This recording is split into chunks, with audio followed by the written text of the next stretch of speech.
Shalom saudara sekalian, bersyukur hari ini kita bisa ketemu lagi dan kita akan belajar khusus untuk hari ini yaitu pengantar kitab Perjanjian Lama, dan kita akan kembali belajar masuk dalam kitab introduksi kitab Nabi-Nabi.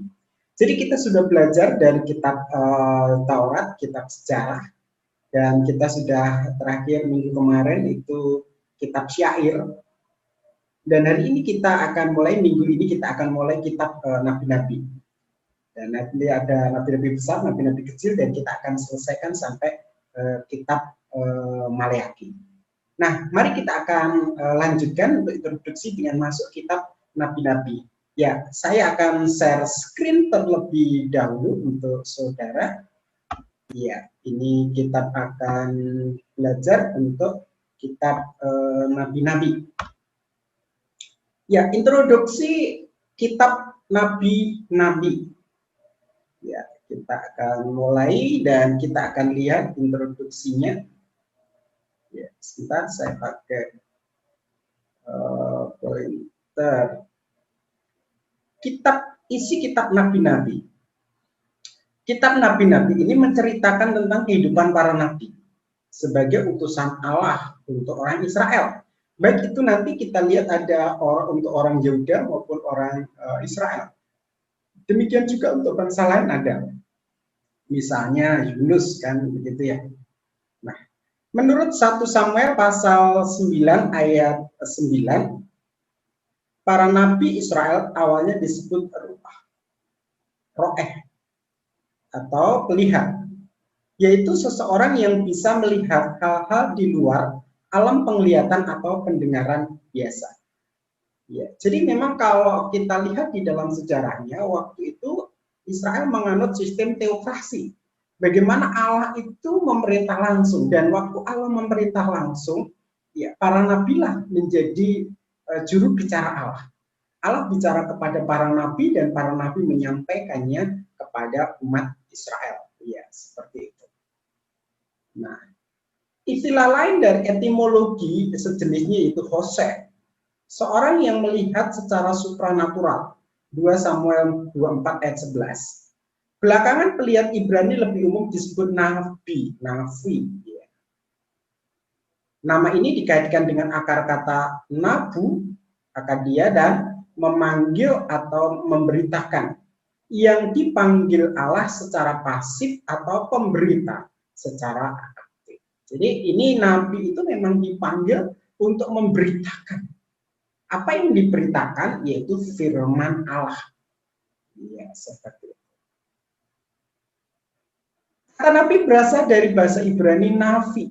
Ya, navi yang berarti juru bicara secara resmi, diberi otoritas berbicara oleh Allah.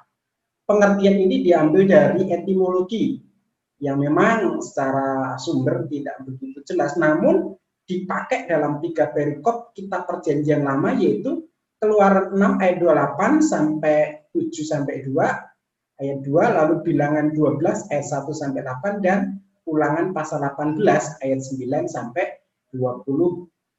Jadi nabi itu juru bicara resmi, atau boleh dibilang orang yang diberi otoritas oleh Allah untuk berbicara kepada umatnya. Nah, kitab Perjanjian Lama itu ada nabi-nabi besar, nabi-nabi kecil ya. Memang sering menjadi pertanyaan kenapa nabi-nabi besar, kenapa nabi-nabi kecil. Nah, memang secara umum sebenarnya ini hanya untuk penggolongan. Jadi nabi-nabi besar bukan berarti nabinya itu pelayanannya besar atau apa ya. Kan. Tetapi memang dari satu sisi kalau kita lihat ini dipakai oleh orang-orang pada zaman dahulu untuk mempermudah mempelajari kitab-kitab Perjanjian Lama. Jadi kita ikut dari sisi hal itu. Nah, seperti itu ya. Nah, sekarang kita akan masuk untuk kitab Yesaya, introduksi kitab Yesaya. Judul kitab. Nama Yesaya diambil dari nama penulis yang menyusun kitab di bawah inspirasi Roh Kudus. Jadi kenapa diberi Yesaya, nama Yesaya? Karena ini diambil dari nama penulisnya. Nama Ibraninya yaitu Yesayahu yang berarti Yahweh adalah keselamatan. Cocok dengan ringkasan unggulan tema dan isi kitab ini. Memang nanti secara umum kitab ini banyak berbicara tentang doktrin atau tentang keselamatan lah, seperti itu ya. Iya. Penulisnya yaitu Yesaya bin Amos. Ayat 1, pasal 1 ayat 1 dijelaskan bahwa Yesaya yang mendapat penglihatan yang akhirnya dituliskan menjadi kitab Yesaya. Jadi seperti itu ya. Jadi Yesaya yang dapat penglihatan lalu ditulislah menjadi kitab Yesaya ini. Lalu selanjutnya kita lihat dalam bagian ini, kitab Yesaya yang dikutip dalam kitab Perjanjian Baru selalu diberi, ya kalau kitab Yesaya dikutip dalam Perjanjian Baru lalu langsung itu disebut sebagai kitab Yesaya atau Nabi Yesaya. Ya, jadi seperti itu. Misalnya kutipan pasal 40 sampai 66 yang tercatat dalam Matius. Nanti saya cek ini 40 sampai 66 atau ayat 66 ya, nanti saya cek ya. Matius pasal 3 ayat 3, pasal 12 ayat 17-21, Lukas 3 ayat 4 sampai 6. Langsung kalau ayat itu dikutip langsung Yesaya berkata. Nah, di sini jelas bahwa kitab Perjanjian Baru mengakui bahwa kitab Yesaya itu adalah penulisnya adalah Yesaya. Karena pada saat dikutip langsung kitab itu mengatakan ini perkataan dari Yesaya. Ya, seperti itu. Tahun penulisan. Yesaya memiliki rentan waktu pelayanan yang sangat panjang. Pelayanannya dimulai menjelang akhir masa pemerintahan Raja Uzia, berlanjut selama pemerintahan Raja Yotam. Ya, kita lihat di sini angka-angkanya ya. Lalu Raja Ahaz. Jadi dari Uzia ke Yotam, Ahaz, lalu terakhir ini adalah Hizkia. Hizkia itu raja-raja terakhir sebelum pembuangan. Dia meloncati beberapa tahun masa Hizkia karena Yesaya 37 ayat 38 mencatat kematian Sanherib 681. Jadi setelah Hizkia ternyata Yesaya ini masih hidup dan mencatat kematian Sanherib itu kan tahun 681. Hizkia kan sampai 686 ya. Seperti itu tentang waktunya. Raja Hizkia digantikan oleh anaknya yang lalim yaitu Raja Manasye yang membuat ibadah kepada Yahweh dan sudah tentu melawan tugas Yesaya kan. Berdasarkan data itu akhirnya disimpulkan kira-kira antara 740 sampai 680 sebelum Masehi. Ini perkiraan kapan sih kitab Yesaya ini ditulis? Jadi perkiraan itu berdasarkan data-data kronologis waktu atau sejarah tadi ya terkait dengan kehidupan Yesaya. Tujuan penulisan. Tujuan penulisan kitab ini yaitu untuk mengingatkan bangsa Israel supaya dalam keadaan yang sulit tetap percaya kepada Tuhan, bukan meminta kepada bangsa lain. Memang Yesaya ini melayani dalam situasi di mana ya, boleh dibilang itu pembuangan terjadi ya seperti akan terjadi dan di situ begitu banyaknya boleh dibilang pergumulan-pergumulan yang dialami oleh bangsa Israel. Kalau tadi saya sampai 686 itu berarti kan pembuangan Israel 721 sudah berlaku. Bagaimana Asyur menghancurkan kerajaan Israel Utara dan akhirnya kerajaan Israel Utara dibuang. Lalu kalau dia hidup sampai 686 tadi berarti kan waktu itu Yesaya melihat bagaimana Yehuda itu dihancurkan oleh Babel.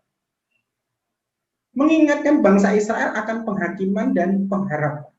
Bagi mereka-mereka yang memang hidup tidak layak Tuhan menghukum, tetapi satu sisi juga Tuhan memberikan pengharapan kepada mereka.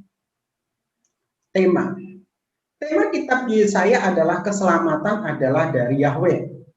Hal ini nampak dari istilah keselamatan yang muncul 26 kali dalam Yesaya. Jelas di dalam bagian ini bahwa keselamatan itu berasal dari Yahweh.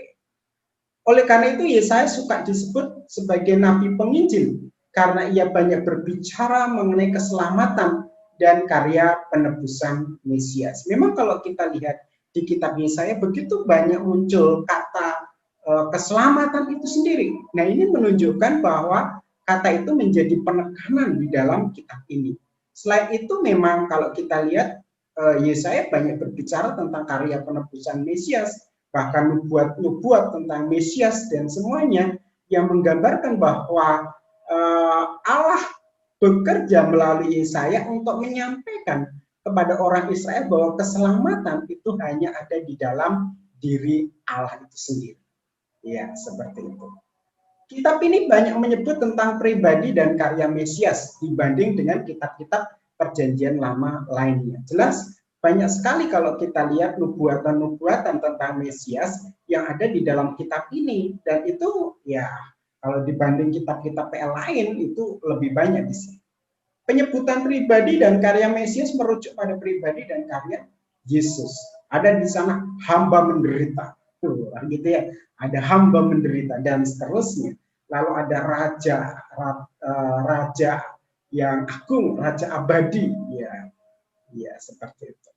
Kitab ini juga berisi nubuatan tentang Yesus, Mesias, Juru Selamat umat manusia. Tadi saya sudah sebutkan untuk saudara.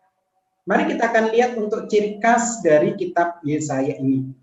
Berisi banyak nubuatan tentang Yesus, yaitu menjadi salah satu ciri khas dari kitab Yesaya ini. Berisi banyak nubuatan tentang Yesus. Lalu yang kedua, menekankan keselamatan dari Tuhan. Ya, di sini jelas sekali orang Israel waktu itu diperhadapkan situasi sulit. Karena apa? Mereka akan dihancurkan. Mereka harus minta pertolongan kepada siapa? Oleh karena sebagian kan minta pertolongan kepada dalam konteks Nabi Yeremia nanti itu minta pertolongan kepada Mesir. Tetapi Yesaya menekankan bahwa keselamatan hanya dari Tuhan. Menekankan tentang kedatangan Mesias sebagai sebuah pengharapan dan berisi nubuatan akan penghukuman baik bangsa Israel maupun bangsa-bangsa lain. Iya, secara umum seperti itu. Nah, yang bagian terakhir kita lihat yaitu garis besar. Garis besar kitab Yesaya ini terdiri dari yang pertama nubuatan penghukuman pasal 1 sampai pasal 39. Dalam bagian ini Yesaya menubuatkan tentang Yehuda, penghukuman Yehuda. Memang ada sekilas tentang pengutusan nabi dan penantian Mesias. Lalu juga nubuatan melawan bangsa-bangsa lain. Jadi selain menubuatkan Yehuda, juga menubuatkan bangsa Babel, bangsa Asyur, Filistin, Moab, Damsyik, Ethiopia, Mesir, Babel, Edom, Arab, Yerusalem, dan Tirus.